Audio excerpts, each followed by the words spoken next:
যারা ক্ষমতায় থাকবেন, যারা সরকারে থাকবেন, যারা বিরোধী দলে থাকবেন, তারা যাতে সাধারণ জনগণের কাছে জবাবদিহিতা তাদের নিশ্চিত করা যায়, সেই রকম একটা বাংলাদেশ আমরা চাই।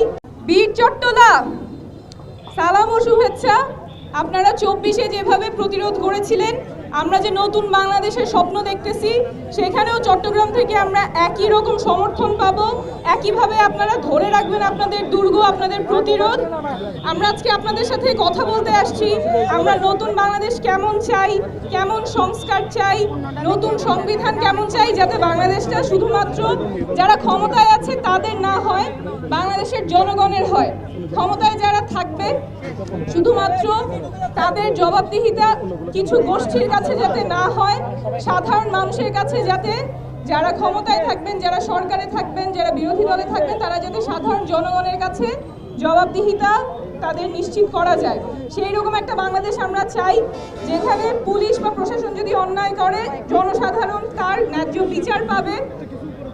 কোনো অর্থের অভাবে যাতে কেউ চিকিৎসা থেকে বঞ্চিত না হয়, সুশিক্ষায় সবাই শিক্ষিত হয়, এবং আমাদের যে ধরনের চাকরির প্রয়োজন, যে ধরনের এমপ্লয়মেন্টের প্রয়োজন, সেগুলো যাতে আমাদের নতুন বাংলাদেশে নিশ্চিত হয়।